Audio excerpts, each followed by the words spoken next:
میں ہوں سلمان رشید اور یہ ہے ایک مسافر کی دنیا۔ ہم 5 لوگوں نے چپرسن وادی میں بابا غندی زیارت سے چل کے چلنجی پاس کراس کی اور اس کا نام بھی رکھ دیا 5 خلق یووین، 5 آدمیوں کا درہ، اور ہم ہندو کش پہاڑوں کے اندر اشکومن وادی کی طرف اتر آئے۔ جب وہ بکرے والا سین ہو گیا، سرفراز خان نے گولی مارنے کی کوشش کی، میں نے چھینک مار کے جو بھی کوئی چیز تھی جو مجھے نہیں نظر آ رہی تھی اس کو ڈرا دیا، پتھر وتھر گرے اوپر پہاڑ سے۔ اس کے بعد ہم نیچے اترے اور ندی کے اوپر پہنچ گئے۔ تو یہ سرفراز خان نے ایک بار پھر دوربین لگا کے دیکھا، ایک پرے پار کی طرف ایک کٹیا تھی، چھوٹا سا گھر تھا، اور ایک بڑھیا آگے پیچھے کچھ کام کاج کر رہی تھی۔ سرفراز نے دوربین سے دیکھا اور کہا کہ یہ کرغز ہے یہ عورت، اور کہتا ہے کہ آؤ اس سے ہم پوچھیں کہ پل کہاں ہے۔ میں بتاؤں آپ کو کہ پل کا چکر یہ تھا، میں کہہ رہا تھا کہ یار پار کی طرف جانا ہے، کیونکہ کسی پرانے نقشے پہ میں نے وہاں پہ سوختہ رباط لکھا ہوا دیکھ لیا تھا، اور مجھے بڑا شوق تھا کہ میں وہ سوختہ رباط دیکھوں، یعنی جلی ہوئی سرائے۔ تو میں نے کہا کہ یار کوئی پل ہونا چاہیے پار جا کے، تو ہم ندی کے اس کنارے چلتے ہوئے چلے جائیں۔ وہ اب جب ہم قریب پہنچے اور سرفراز خان نے بڑھیا کو آواز دی، وخی میں یا کرغز میں یہ نہیں مجھے پتہ، جو بھی کچھ اسے کہا، بڑھیا بھاگ کے گھر میں گھس گئی، اور وہ باہر ایک کتا چھوڑ گئی، بڑا بھیانک سا بڑا سا کتا، کان کٹے ہوئے اس کے۔ وہ ہمارے اوپر بھونکنا شروع ہو گیا۔ سرفراز خان نے بہت آوازیں لگائیں لیکن وہ اماں نہ نکلی۔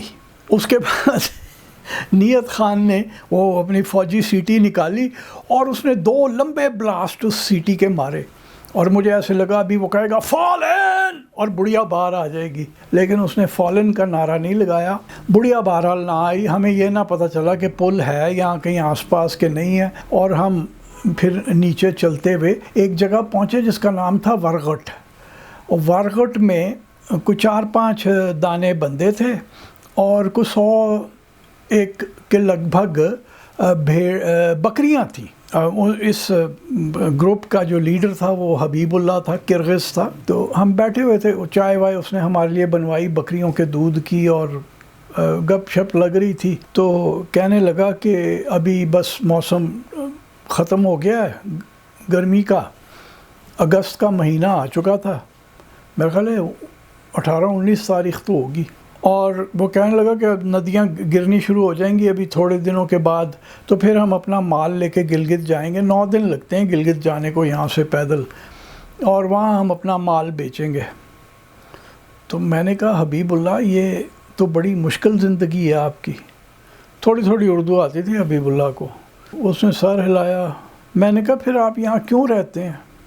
وہ حبیب اللہ تو اس بات پہ ناراض ہو گیا ایک دم، کہتا ہے میرا پردادا آیا تھا کرغزستان سے آج سے اتنے 100 سال پہلے، وہ کوئی 100 سال کا اس نے وہ بتایا حساب، یہ میرا دیس ہے، میں یہاں کا رہنے والا ہوں، تم کہاں کے رہنے والے ہو؟ میں نے کہا لاہور کا۔ کہتا تم اپنے دیس سے اتنی محبت نہیں کرتے جتنی میں اپنے دیس سے کرتا ہوں۔ بہرحال ان کی چائے پی کے ہم آگے بڑھے، اور یہاں سے اپنا جو تھے نا گلشیر، شمشیر اور اپنا چیئرمین سرفراز خان، وہ واپس ہو گئے اسی رستے جس سے ہم آئے تھے۔ انہوں نے کہا جی ہم آج جا کے اس شیلف پہ جہاں پہ میں نے بکرا ڈرا کے بھگا دیا تھا جس کو مارنے لگے تھے، تو وہیں جا کے رات کریں گے اور پھر صبح پاس کراس کر کے اپنے گھروں کو چلے جائیں گے۔ ہم آگے چل پڑے۔ ایک گلیشیئر آیا جس کو کرمبر گلیشیئر کہتے ہیں، وہ اس طرف سے آ کے اس نے ہمارا رستہ بلاک کیا اور ہمیں اس کے اوپر سے جانا تھا۔ وہاں ہمیں تھوڑی سی دقت ہوئی، ہمیں پار کرنے میں کچھ دیر لگی کیونکہ اس میں کافی گھمن گھیریاں تھیں اور اس میں نیچے سے برابر دھماکوں کی آواز آ رہی تھی جیسی وہ میں پیچھے سن چکا تھا۔ ایک جگہ پہ وہ ایک لڑکا ہمیں ملا، نوجوان، نیت بیگ اس کا نام تھا، نیت بہت عام نام ہے ادھر یاسین اشکومن وغیرہ میں. تو نیت بیگ کہنے لگا کہ جی آپ لوگ میرے گاؤں چلیں. بھرت اس کا گاؤں تھا پیچھے, وہاں رات کریں. میں نے کہا یار 1.5 گھنٹہ ہو گیا ہمیں وہاں سے چلے ہوئے, اب تم ہمیں واپس لے کے جاؤ گے, بھائی رحم کھاؤ ہمارے اوپر. تو وہ نہیں کھانا, روٹی پانی یہ وہ. بڑی بحث کے بعد وہ راضی ہو گیا کہ ایک یہاں رشتہ دار کا گھر ہے نزدیک, وہاں چلتے ہیں. تو وہ ہمیں شہباز خان کے گھر لے گیا, وہ کہ یہیں روٹی کھائیں گے اور یہیں رات کریں گے, صبح آپ لوگ چلے جائیں. تو شہباز خان نے بڑی ہمارا زوردار قسم کی مہمانداری کی. فوراً دیسی ککڑ کٹ گیا, وہاں تو دیسی ملتے ہیں, وہاں کون سے یہ برائلر ہوتے ہیں. وہ جناب شوربے والا سالن آیا بڑا مزیدار, اور رات کو ہم سکون سے سوئے. صبح نکل کے تو ہم امت پہنچ گئے. اب یہ جو ندی آ رہی ہے یہاں سے, یہ ندی آ رہی ہے, اس کو شاید امت یا کچھ اور کہتے ہیں, میں نام بھول رہا ہوں. اور اس طرف سے اشکومن ندی آ رہی ہے, یہاں پہ ملتی ہیں. تو بیچ میں ایک بہت چوڑا تکون فلڈ پلین بنتا ہے. تو مجھے انہوں نے بتایا لوگوں نے کہ جی یہاں تو پل بن ہی نہیں سکتا تھا, نہ یہاں گراڑی لگ سکتی ہے. وہ پار اشکومن ہے, آپ نے اشکومن جانا ہے, جو آپ کو یہاں سے نیچے چٹور کھنڈ جانا پڑے گا جو کہ 10-12 کلومیٹر تھا, اور پھر وہاں سے واپس دریا کے پار اپنے اشکومن آنا ہوگا. میں نے کہا اچھا, اور کب جائے گی جی گاڑی تو ابھی نکلی ہے. ہمیشہ یہی ہوتا ہے, کدی نہیں ہویا پئی اسی اپڑی ہے تو گڈی کہے کہ جی میں جان نو تیار ہوں, گاڑی ابھی نکلی ہے. اب کب آئے گی جی؟ اب 4 بجے آئے گی. میں نے اپنا سامان ایک گندے سے چائے خانے میں رکھ دیا, اور وہاں میں نے بیٹھ کے ایک پیالہ چائے کا بھی پیا.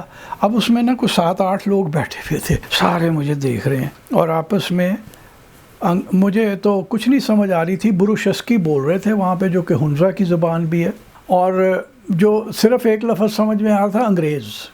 وہ ایک جو بندہ تھا جو بعد میں پتہ چلا اسکول ماسٹر ہے, وہ سب کو بتا رہا تھا کہ یہ انگریز ہے, کالا سیاہ میرا رنگ, تو انگریز ہے انگریز, وہ بتا رہا ہے انہیں. پھر وہ مجھ سے بڑا ٹینٹیٹیولی اس نے انگریزی میں پوچھا کہ میں کہاں سے آیا ہوں. تو میں نے پنجابی میں جواب دیا, جو کہ ظاہر ہے اسے نہیں سمجھ آئی. تو وہ حیران سا ہو گیا کہ یہ سمجھ گیا کہ لوکل زبان ہے. کہتا ہاں آپ نے بتایا کیوں نہیں کہ آپ پاکستانی ہیں؟ میں نے کہا آپ نے پوچھا کب کہ میں آپ کو بتاؤں. خیر جی, اب میری وہ انکویزیشن شروع ہو گئی. آپ گلگت سے آئے ہیں؟ میں نے کہا نہیں جی میں گلگت سے نہیں آیا, میں ہنزا سے آیا ہوں. اچھا تو گلگت سے آپ ہنزا گئے تھے, پھر آپ ادھر آئے ہیں؟ میں نے کہا نہیں میں گلگت سے ہنزا نہیں گیا, میں شمشال سے ہنزا آیا تھا. نہیں تو شمشال تو آپ گلگت سے ہی گئے ہوں گے نا. میں نے کہا بھائی جان میں بلتستان سے شمشال پہنچا تھا. وہ اس کے اوپر سارے پریشان ہو گئے. اردو سب کو آتی تھی, لیکن پہلے وہ مجھے انگریز سمجھ رہے تھے نا, اس لیے کسی نے میرے سے بات نہیں کی. اب جناب سب پریشان ہو گئے ہیں, بلتستان سے تو آپ شمشال پہنچ ہی نہیں سکتے, کوئی رستہ ہی نہیں ہے. یعنی یہ وہ لوگ ہیں جن کے باپ دادے آج سے, یہ پچھلے 90-100 سال کی بات ہی ہے نا, کہ وہ پہاڑوں میں آواگون پھرا کرتے تھے, اور مطلب پتہ نہیں کتنے رستے انہوں نے دریافت کیے, گلیشیٹڈ پاسز پار کی. لیکن اب یہ لوگ بالکل اتنے مطلب زمین سے لگ گئے ہیں, سیڈنٹری ہو گئے ہیں, کہ انہیں یہ بھی نہیں پتہ کہ آپ کچھ کر بھی سکتے ہیں. پھر کہنے لگا تو بلتستان تو آپ گلگت سے ہی گئے ہوں گے.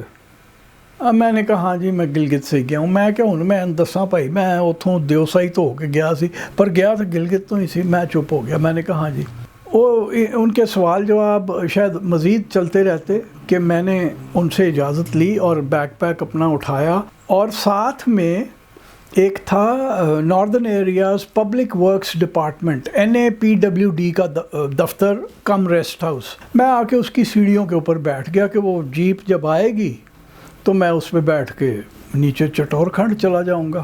اندر 2 صاحبان بیٹھے ہوئے تھے, سب انجینئرز. ان کے نام نہیں میں نے پوچھے. انہوں نے کہا جی یہ انگریز کو اندر بلاؤ. مجھے انہوں نے اندر بلا لیا. پتہ چلا میں پاکستانی ہوں تو وہ گپ شپ لگانی شروع ہو گئے. ایک مجھے پوچھتا ہے کہ باقی ساتھی آپ کے کہاں ہیں؟ میں نے کہا میرا کوئی ساتھی نہیں ہے. ہیں بغیر ساتھی کے سفر کر رہے ہیں؟ ہمارے یہاں یہ بھی ہے نا کہ کچھ کرنا ہے نا, آ یار کریے. وہ یار تو مارو آپ جا کے کر لے. نہیں آ یار کریے، وہ کوئی یار نال ہونا چاہیے کچھ بھی کرنے کے لیے نا. وہ ہمارے میں ختم ہو گئی ہے ایک انڈیپینڈنس، انڈیویجویلٹی جو تھی کہ جی ہم جا کے خود کچھ کر لیں. تو وہ اس بات پہ بڑے حیران ہوئے کہ نہیں یہ کیسے ہو سکتا ہے اگر آپ کو پتہ نہیں ہے راستے کے خطرات کا. اور میں نے کہا یہ شاید انسانوں کے خطرے کا مجھے کہہ رہا ہے. تو میں نے کہا کہ جی میرا پورا یقین ہے کہ انسان کے اندر ایک اچھائی ہوتی ہے، تو وہ اچھائی نکل آتی ہے عموماً. ایک دوسرے کی طرف دیکھا، پھر ایک کہتا ہے اچھائی نکل آتی ہے. نہیں کوئی جانور بھی تو ہوتے ہیں نا، یہاں برفانی چیتے ہیں بہت. میں نے کہا بھائی جان برفانی چیتے اوپر ہیں پہاڑوں پہ جو بچ گئے ہیں، ویسے تو ہم نے چھوڑے کوئی نہیں ہیں. جو بچ گئے نا وہ ادھر نہیں ہوتے وادیوں میں، وہ پہاڑ پہ ہیں. اسی طرح کی نا وہ الٹب میرے ساتھ لگے رہے. تو مجھے کہتے ہیں اب آپ نے جانا کہاں ہے؟ میں نے کہا جی میں نے چٹور کھنڈ جانا ہے اور وہاں سے میں جاؤں گا اوپر اشکومن. اتنے میں جناب ایک بابا آ گیا. بابے نے موٹے شیشے کی اینک لگائی ہوئی تھی، جسے کہتے ہیں نا ڈاڈرنگ اولڈ مین. چلا اس سے جا نہیں رہا، سوٹی پکڑ کے آیا. اور انہوں نے کہا جی یہ راجہ صاحب ہیں بیرگل کے. راجہ صاحب کا نام پتہ نہیں کیا تھا. میں نے کہا جی آپ کی عمر کتنی ہے؟ کہ جی 75 سال. تو یہ 90 کی میں بات کر رہا ہوں، تو 75 کا مطلب ہے کہیں وہ پیدا ہوئے ہوں گے 1915-16 میں. بابے نے آ کے میرا انٹرویو شروع کر دیا. کیا کرتے ہیں آپ؟ میں نے کہا رائٹر. کتنے پیسے کما لیتے ہیں؟ میں نے کہا 5,000 روپے مہینے کے. شادی شدہ ہیں؟ میں نے کہا ہاں. گزارا ہو جاتا ہے؟ ہاں. بچے کتنے ہیں؟ میں نے کہا 6. اچھا تو پھر آپ کے بھائی ہیں؟ اور میں نے کہا جی ہے. وہ کہاں رہتا ہے؟ میں نے بتایا. وہ کتنا کماتا ہے؟ پہلے کیا کرتا ہے پھر کتنا کماتا ہے. پھر اسی قسم کی نا لایانی قسم کی بونگیاں، مطلب جو کہ بالکل ذاتی ہوتی ہیں. آپ کسی سے پوچھتے نہیں ہیں کہ وہ کتنا کماتا ہے. بھائی تینوں کی ہے، اس نے کما کے تجھے تو دینا نہیں ہے، نہ تو نے اسے دینا ہے اگر اس کی کمائی کم ہے. میں نے کہا جی اچھا آپ کو وہ یاد ہے ولفریڈ تھیسیگر ادھر آیا تھا؟ بابا ذرا سا ہے کون؟ میں نے کہا تھیسیگر. کب آیا تھا؟ میں نے کہا کافی دن ہو گئے ہیں. ہاں مجھے یاد ہے تھیسیگر بڑا اچھا آدمی تھا. پھر کہتا ہے کتنے کے دن ہوئے ہوں گے اسے یہاں سے گزرے ہوئے؟ میں نے کہا 1953 میں گزرا تھا. بابا کہتا ہے یہ تو مجھے نہیں یاد. پھر داستان شروع کر دی. میرا لاہور کا سن کے اپنے پوتے کا بتانا شروع ہوا کہ وہ ایک بار لاہور گیا تھا، بڑا اس نے وہاں پہ موج کی اور یہ وہ. تو میں نے کہا بیٹے اس کا پوتے کا نام کیا ہے؟ اب وہ سر کھرکانے لگ پڑا. مطلب اسے تھیسیگر تو یاد نہیں تھا، اپنا پوتا بھی نہیں یاد سی انہوں، اس کا نام نہیں اسے یاد تھا. خیر جی وہ اتنے میں نا وہ آ گئے انجینئر صاحب جنہوں نے اشکومن جانا تھا. تو یہ باقی جو سب انجینئر پہلے کے بیٹھے ہوئے تھے نا، انہوں نے مجھے روک لیا تھا کہ نہیں آپ جیپ پہ نہ جائیں، ہمارا صاحب آپ کو چھوڑ دیں گے، انہوں نے ادھر ہی جانا ہے. وہ بشیر ان کا نام تھا، محمد بشیر، اور وہ اپنے آپ کو بشیر انجینئر کہتے تھے. تو آ کے تعارف ہوا. کیا کرتا ہوں؟ میں نے جب بتایا کہ رائٹر ہوں، ایک دم چمک آ گئی آنکھوں میں. میں آپ کو لے کے چلتا ہوں اشکومن، اور میں نے آپ سے ایک ضروری بات کرنی ہے. وہ وہاں انہوں نے جو انسٹرکشنز دینی تھیں وہ دیں، وہ نقشے وقشے جو تھے وہ لیے، اور ہم جیپ میں بیٹھے اور چل پڑے. کہنے لگے کہ آپ نے ڈرولا مرفی کی وہ کتاب پڑھی ہے؟ اب بڑا اسے جسے کہتے ہیں نا کنسپیریٹوریلی، آپ نے ڈرولا مرفی کی where the Indus is young پڑھی ہے؟ میں نے کہا جی میں نے پڑھی ہے. تو اس میں اس نے لکھا ہے مائی نے کہ ہمارا ایک افسر ہے انجینئر امان، وہ تو کر ہی کچھ نہیں سکا. میں نے کہا جی 2-3 باتیں ہیں. ایک تو یہ کہ وہ سردیوں میں سفر کر رہی تھی، جب بلتستان جا رہی تھی، روڈ بلاک ہو گیا تھا روندا کے قریب، اسکردو سے کافی پہلے. اس کو 2-4 دن وہاں پہ آپ ہی کے ریسٹ ہاؤس میں رکنا پڑا تھا، یہ ناردرن ایریاز PWD کے ریسٹ ہاؤس میں. وہاں مجھے کچھ ہلکا سا یاد آتا ہے کہ وہ کسی کو ملی تھی، لیکن اس نے ایسا تو کوئی ذکر نہیں کیا کہ اس نے بڑا اس کو ورغلانے کی کوشش کی اور وہ نہیں ورغلا. کہ نہیں آپ کو پھر سمجھ ہی نہیں آئی، آپ جا کے کتاب پڑھیں دوبارہ، آپ کو پھر پتہ چلے گا. وہ امان کا تو ہم اتنا مذاق اڑاتے ہیں کہ وہ کر ہی کچھ نہیں سکا سالہ، ہیں وہ بات ہے. میں نے بڑا سمجھایا کہ جی دیکھیں ڈیولا مرفی کی چھوٹی بیٹی 9 10 12 سال کی بھی ساتھ تھی، لیکن وہ کہتا نہیں، وہ مرفی آئی اس لیے تھی، تو نہیں ہو سکا کچھ امان سے، اس نے ہماری بےزتی کرا دی، نام خراب کر دیا۔ میں نے ویسے واپس آ کے وہ کتاب دوبارہ پڑھی، وہ پارٹ جس میں وہ لکھا ہوا ہے اس نے، اور اس نے کہا تھا کہ سنگولرلی ان انسپائرنگ مسٹر امان، کہ وہ انڈیفینیٹلی بیٹھا رہتا تھا، کچھ نہیں کرتا تھا، ہاتھ پہ ہاتھ رکھ کے بیٹھا رہتا تھا۔ اب یہ ڈیولا مرفی آئرش بندی تھی، اور یورپ میں تو پڑھنے کا رواج ہے، ابھی تک ہے، پہلے تو بہت ہی زیادہ تھا، ہر کوئی پڑھ رہا ہوتا تھا۔ تو وہ اور اس کی بیٹی پڑھ رہی ہوتی تھیں، وہ امان جو ہے نا سامنے بیٹھ کے گھورتا تھا، اور 4 5 5 گھنٹے انہیں گھورتا رہتا تھا۔ تو وہ اس بات سے بڑی تنگ تھی کہ یہ کیا آدمی ہے یار، کچھ بھی نہیں کرتا، پڑھی کتاب کسی نے نہیں تھی۔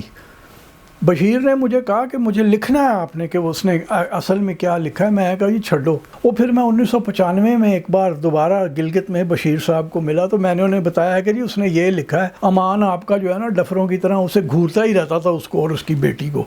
وہ خیر اسی بات میں ہم کرتے کرتے اشکومن پہنچ گئے، اور میں نے وہاں پہ ملنا تھا وزیر شاہ فقیر کو۔ مجھے تو نہیں پتہ تھا کہ وہ کہاں رہتے ہیں۔ میں ہیڈ مین جو نمبردار ہوتا ہے، بڑا آدمی جو ہوتا ہے، وہ میں نام بھول رہا ہوں اس بندے کا، میں اس کے گھر پہنچ گیا۔ اچھا اس کے گھر سے نکلے ہی کوئی نہ، اس کے گھر کے باہر ایک آڑو کا پیڑ تھا، اس پہ اتنے موٹے آڑو لگے ہوئے تھے۔ وہ میں نے پہلے ایک توڑا، اسے کھولا، ایسا رسیلا آڑو، 1 کھایا، 2 کھائے، 3 کھائے، 4 کھائے، میں کھائے چلا جا رہا ہوں۔ اب وہ اوپر سے عورتیں چھت سے دیکھ رہی ہیں کہ پیا ہوا ہے ساڈے آڑواں نوں، انہیں مکا کے ہی جانا ہے ہن۔ آخر انہوں نے نا ایک بچے کو بھیجا، تو بچے نے دروازہ کھولا، نمبردار اندر ہی بیٹھا ہوا تھا۔ اگر میں آڑو نہ کھاتا شاید کوئی بھی نہ آتا مجھے لینے۔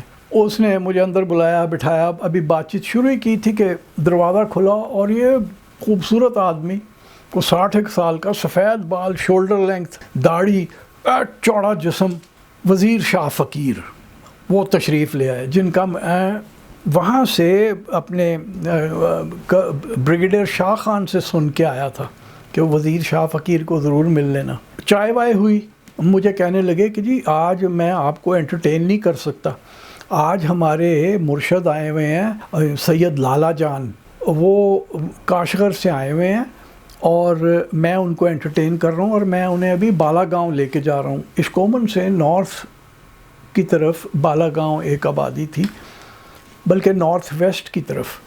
تو کہنے لگے کہ میں انہیں لے کے جا رہا ہوں، تو آپ ٹھہریں یہاں، اگر آپ چاہیں تو آپ ہمارے ساتھ آ سکتے ہیں۔ اچھا میں نے بھی اسی طرف جانا تھا، کیونکہ میں نے اشکومن پاس کراس کر کے درکوٹ اترنا تھا۔ تو میں نے کہا کہ جی وہ پھر میں آپ کے ساتھ ہی چلتا ہوں، میں اگلی صبح وہاں سے آگے کو چلا جاؤں گا۔ کہنے لگے ٹھیک۔ میرا سامان اٹھوایا، جیپ میں رکھا۔ آغا جان جو تھے، لالا جان، ان کو ہم نے پتہ نہیں کہاں سے اٹھایا، اور میرا تعارف ان سے اب کرایا گیا۔ وہ صرف فارسی بولتے تھے۔ وزیر شاہ فقیر تو بہت ساری زبانیں، بروشسکی، شنا، اپنا فارسی اور وخی، ساری زبانیں بولتے تھے۔ میرا تعارف ان سے کرایا، تو اس کے بعد میں اب شاہ فقیر صاحب کے ساتھ پیچھے بیٹھنے کے لیے ہوا گاڑی میں، تو لالا جان نے میرا ہاتھ پکڑا اور مجھے اپنے ساتھ فرنٹ سیٹ پہ بٹھایا۔ اور اب وہ جیسے پہلے وہ میرے سے میٹھی میٹھی باتیں کر رہے ہیں جو مجھے سمجھ نہیں آ رہی۔ میری فارسی اتنی بیسک ہے کہ سمجھنا میرے لیے قاصر ہے، مشکل ہے۔ میرے سے میرا ہاتھ پکڑا ہوا ہے، میٹھی میٹھی باتیں کر رہے ہیں، میں بھی ہی کر رہا ہوں جو سمجھ میں آ رہی ہے۔ کرتے کرتے ہم بالا گاؤں پہنچ گئے، اور ان کا جناب بڑی زور کا سواگت کیا گیا جی۔ وہ امڈ پڑا گاؤں پورا لوگوں سے، بچے، بوڑھیاں، عورتیں، لڑکے، بندے سارے آ گئے، اور گانے گاتے ہوئے وہ آغا جان کو ایک گھر میں لے گئے۔ وہاں جناب بڑے زور کی دعوت لگی پڑی تھی، ٹوٹ پڑے کھانے پہ اور ڈٹ کے کھایا۔ اور اس کے بعد آغا جان تو سونے چلے گئے، تو وزیر شاہ فقیر پھر میرے ساتھ شروع ہو گئے کہ کیا کر کیا رہے ہیں آپ؟ میں نے کہا جی یہ سمجھدار بندہ تھا وزیر شاہ فقیر، بڑا ہی لاجواب۔ اور 2020-21 میں میں ادھر تھا گلگت میں، تو مجھے ایس پی جو تھے وہاں پہ، ایس ایس پی، انہوں نے ایک بندے سے ملایا کہ اس کو پہچانتے ہیں. میں نے کہا جی پتہ نہیں کو ویگ سی کسی سے مشابہت دکھ رہی ہے, سمجھ نہیں آئی. پتہ چلا کہ وزیر شاہ فقیر کا بیٹا تھا جو پولیس میں تھا. اینی وے وہ میں نے انہیں بتایا. پھر میں نے ان سے پوچھا آپ وزیر کس چیز کے ہیں؟ کہنے لگے کہ ہم تھے واخان کے لوگ. ہمارا 1880 کی دہائی کے اندر جو راجہ تھا وہ تھا علی مردان خان, جو بادشاہ تھا افغانستان کا. اس نے پیغام بھیجا کہ اپنی یہ جو جوان بیٹی ہے 16-17 سال کی ہے, مجھے دو شادی میں. اس نے کہا چلو چلو پھوٹتے تم کتوں آئے ہیں شادی میں. تو وہ کوئی حملہ کرنے کی اس نے ٹھانی. وخان ہے بہت دور, کابل کہاں اور کہاں وخان تک. بہرحال کوئی پریشر پڑا تو علی مردان خان جو تھے نا وہ وہاں سے خورا بھرت پاس کے رستے اشکومن آ گئے اور پھر یہیں آباد ہو گئے. ان کے پردادا ان کے وزیر تھے, شفات خان ان کا نام تھا. تو جب چونکہ علی مردان کی کوئی بیٹا نہیں تھا تو وہ جو سرداری تھی پھر وہ یاسین کے راجہ کو دے دی انہوں نے. کوئی اس قسم کی داستان مجھے سنائی. اور یہ کہ وہ جو وزیر کا عہدہ تھا وہ انہی کے خاندان میں رہا, شاہ فقیر کے. تو پھر ان کے پردادا سے دادا ہوئے, پھر ان کے ابا ہوئے, پھر شاہ فقیر بھی وزیر رہے. حتیٰ کہ یہ جو سٹیٹس تھیں جتنی بھی وہ 1970 اور 72 کے بیچ گورنمنٹ آف پاکستان نے ان کو ابالش کر دیا. تو پھر یہ ختم ہو گیا کام, اور یہ پھر ان کے پاس زمین تھی, اپنی فارمنگ میں لگ گئے. میں نے بتایا نا کہ جی وہ اس طرح سے میں ادھر جانا چاہتا ہوں. آنن فانن 2 پورٹر آ گئے. میں نے کہا سر 2 پورٹروں کی جگہ اگر ایک گدھا بھی مل جائے نا اور ایک بندہ مل جائے تو بڑا آسان ہو جائے گا کام.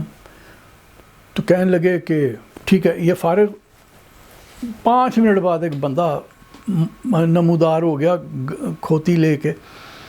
اسے انہوں نے پورا سمجھایا, پیسے طے کیے کہ صبح کتنے پیسے تو نے لینے ہیں, ان کو اتنے بجے تو نے اٹھانا ہے, اور پھر اس رستے سے اشکومن آغوست سے پار کرا کے دھرکوٹ چھوڑنا ہے اور وہاں نائب خان کے گھر لے کے جانا ہے, جس کے لیے آغا لالا جان جو ہیں, سید لالا جان, وہ چٹھی دیں گے. صبح وہ بندہ آ گیا, ہم نے سامان رکھا اور ہم چل پڑے, اور ساتھ میں 2 بندے اور شامل ہو گئے. میں نے پوچھا جی آپ لوگ کہتے ہیں وہی دھرکوٹ میں گرم چشمہ ہے, وہاں جا کے ہم نہاتے ہیں. میری کمر میں بڑی تکلیف رہتی تھی تو کسی نے کہا کہ وہاں روز جا کے یا ہفتے میں 1 دفعہ جا کے نہایا کرو. تو یہ ہے کچھ 6 گھنٹے کا سفر کر کے وہاں جا کے نہائے گا اور پھر 6 گھنٹے سفر کر کے واپس آئے گا. تو کنڈ دی پیڑ سوا ٹھیک ہونی ہے, 6 گھنٹے جائے گا 6 گھنٹے آئے گا. تو بہرحال وہ ہمارے ساتھ چلے. شام کسی وقت کچھ 5 بج رہے تھے, بڑا مزے کا موسم تھا, دھوپ چمک رہی تھی. ہم ایک جگہ پہنچے جس کا نام تھا بابو سر. ایک بابو سر پاس ہے جس کو اب چونکہ میں کہتا ہوں نا ڈمبنگ ڈاؤن ہو رہی ہے ہماری پوری قوم کی, تو کسی ڈفر نے وہاں پہ ویکیپیڈیا پہ لگا دیا ہے کہ بابر یہاں گیا تھا, اس لیے اس کا نام پہلے بابر سر تھا پھر بابو سر ہو گیا. وہ بابو سر بھی ہے, اتھے بھی واڑو پھر بابر نو لجا کے. تو وہاں یہ جو آپ تصویر دیکھ رہے ہیں یہ بابو سر کی ہے. وہاں یہ آدمی بیٹھا یہ رسی بن رہا تھا. تو یہ سمر پیسچر ہے اشکومن کے لوگوں کا, وہاں پہ وہ گرمیوں میں اپنا مال لے جاتے ہیں. چائے وغیرہ آ گئی. اس کے بعد مجھے کہنے لگے کہ ایک ادھر جھیل ہے چھوٹی سی, آپ کا ہم ٹینٹ ادھر لگا دیں. میں نے کہا جی ٹھیک ہے. ہم ادھر چلے گئے. وہ بڑا ہی خوبصورت تھا, مطلب ایک لارجسٹ پونڈ, میرا خیال ہے ایسے 50-60 گز ایسے اور ایسے ہوگا, بالکل گول. مجھے ایک بندہ کہتا آپ نے نہانا ہے. میں نے کہا جی میں نہاؤں گا, ابھی سورج ہے ذرا نہا ہی لوں تو اچھا ہے. سارے بیٹھ گئے کہ انہوں نہاندہ تے ویکھیے. تو اب میں نے قمیض اتاری اور میں نے قمیض کو صابن لگا کے دھونا شروع کر دیا. میں نے کہا اتنی دیر میں یہ چلے جائیں گے. کوئی نہیں, کوئی حرکت نہیں, سارے ایسے کر کے بیٹھے ہوئے ہیں, گھٹنوں پہ ہاتھ دورے کر کے. قمیض کو دھو کے میں فارغ ہوا تو میں نے کہا کہ بھائی آپ لوگ جائیں گے تو میں نہاؤں گا. کہ ہاں ہاں آپ نہائیں. بڑی زور کا کہنا پڑا کہ صاحبو آپ لوگ چلے جائیں, میں سب کے سامنے نہیں نہانا چاہتا. وہ گئے تو میں نے پھر کپڑے اتارے اور پھر میں نے اس ٹھنڈے پانی میں اپنے آپ کو خوب دھویا مزے کے ساتھ. صبح وہ بندہ آ گیا اپنا، پھر وہ تو گاؤں میں رہ رہا تھا، میں ادھر ٹینٹ لگا کے تھا، وہ آ گیا رات کو. انہوں نے ویسے میرے لیے کھانا بڑا اچھا کیا، مجھے خوب کھانا وانا کھلایا صحیح کر کے، دودھ بھی پلایا، دہی بھی ملا، سارا کچھ ملا. تو صبح ہم چل پڑے، اور میرا خیال ہے کوئی تھوڑی دیر میں ہولوجود کا ایک میدان تھا جو کہ بجری کا اور پتھر کا میدان تھا، وہ ہم نے پار کیا، اور اشکومن آغوست کے اوپر ہماری کلائمب شروع ہو گئی. یہ پاس کوئی زیادہ اونچی نہیں ہے، یہ کوئی اپنا 3700-800 میٹر ہی ہوگی میرا خیال ہے. تو وہاں سے ہم پرلی طرف اترے تو ایک گلیشیئر تھا جو کہ سیدھا لے کے ہمیں دھرکوٹ پہنچا، اور وہاں وہ جو تھے اپنے نائب خان کا گھر پرلی طرف تھا. یہ گدے والا مجھے لے کے آیا، میں نے اسے کہا یار تجھے فرنگ بر کا پتہ ہے؟ تو اس کو فرنگ بر کا نہیں پتہ تھا. فرنگ بر کا میں آپ کو بتا دوں کہ 1870 میں جولائی کے اندر ایک ایکسپلورر تھا جارج ہیورڈ، وہ اس کا خیال تھا کہ جو انڈیا یا سب کانٹیننٹ سے شارٹیسٹ رستہ ہے سینٹرل ایشیا کا، وہ براستہ پشاور چترال کے ہے، یا پھر وہ اشکومن سے ہو کے ہے. تو وہ یہ رستے ایکسپلور کرنا چاہتا تھا. وہ دھرکوٹ پاس تھی، یہ میں تو اشکومن پاس سے اتر کے دھرکوٹ آیا ہوں، ایک دھرکوٹ سے پاس چترال میں جاتی ہے، وہ اس کو ایکسپلور کرنا چاہتا تھا. وہ یہاں پہ آیا تو اس کو قتل کر دیا گیا. آج تک وہ معمہ حل نہیں ہوا کہ اس کو کیوں قتل کیا گیا. ایک بات یہ ہے کہ جی وہ ایک چٹھی اس نے لکھی تھی، پائنیئر ایک اخبار ہوتا تھا بڑا مشہور، کلکتے سے نکلتا تھا، انگریزی کا اخبار تھا، اس میں اس نے ایک چٹھی لکھی تھی جس میں مہاراجہ کشمیر کا جو انٹریگز تھیں یہاں پہ گلگت اور بلتستان کے علاقے میں، ان کے بارے میں تھا. تو کچھ کہتے ہیں کہ جی وہ مہاراجے کو بڑی تکلیف تھی، اسے پتہ چلا کہ یہ نہتا وہاں پہنچا ہوا ہے تو اس کو مروا دیا. کچھ کہتے ہیں کہ جی وہ جو یاسین کا راجہ تھا وہ اس کو لالچ تھی، اور وہ ہمیں نہیں پتہ چلا. ٹم ہینگن کی ایک کتاب ہے مرڈر ان دا ہندو کش، وہ بڑی لاجواب کتاب ہے، اور وہ پورا جو کیریئر ہے جارج ہیورڈ کا اس کے اوپر ہے.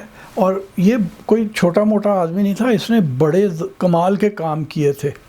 ایرک شپٹن شخصگام ریور ایکسپیڈیشن 1937 میں ایکسپلور کرنے گیا تھا. یہ 1860 کی دہائی سے پہلے ہی یہ شخصگام کے ہیڈ واٹرز تک گیا تھا، اور اس نے ایک ٹریورس تو ایسا کیا تھا جس میں اس نے سروے بھی کیا، نقشہ بھی بنایا، جو کہ لوگ کہتے ہیں کہ وہ ناممکن تھا کہ 48 گھنٹے میں شاید کیا تھا. کتاب پڑھے ہوئے کافی دن ہو گئے اس لیے وہ یاد نہیں ہے، لیکن وہ اس نے کمال کا ایک وہ ٹریورس بھی وہیں شخصگام کے ہیڈ واٹرز پہ کیا تھا. تو یہ میں وہ جگہ دیکھنا چاہتا تھا جہاں اس کا گلا کاٹا گیا بیچارے کا تلوار مار کے.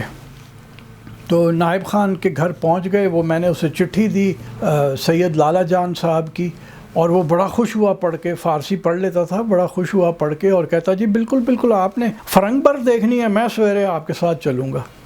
اچھا میں بتا دوں کہ ابھی میں اس کے گھر پہنچا ہوں نا تو اس کا بیٹا آیا، مجھے چائے پانی پوچھا، اور پھر کہتا ہے کل آپ چلے جائیں گے نا؟ میں کہ مہمانداری ٹھیک ہونی ہے تھے. تو یہ آیا کہ جی صبح میں آپ کو لے کے چلوں گا، آپ 7 بجے تیار ہو جائیں، ہم دونوں چلیں گے فرنگ بر پہ. میں بڑا خوش کہ یار یہ تو بڑا ہی اچھا ہو جائے گا. تو صبح جب میں اٹھا ہوں، میں 6 بجے کا تیار بیٹھا ہوا تھا، نہایا 7-8 بج گئے، ناشتہ آ گیا. تو لڑکے کو میں نے کہا، اسی کا بیٹا ناشتہ لے کے آیا، میں نے کہا یار وہ ابا کو کہو نا کہ وہ فرنگ بر پہ جانا ہے تو تشریف لے آئیں. ابا ندارد. کافی دیر گزر گئی تو میں نے کہا کہ یار وہ اب تو بلا دو ابا کو، وہ بھائی فرنگ بر کا کام کرنے جانا ہے. اس نے کہا ابا تو گلگت چلا گیا، یہ جیپ آ رہی ہے، آپ بیٹھیں اور یہاں سے نکلیں. میں ڈھیٹ ہو گیا، میں نے کہا میں نے نہیں جانا، میں نے فرنگ بر دیکھے بغیر نہیں جانا.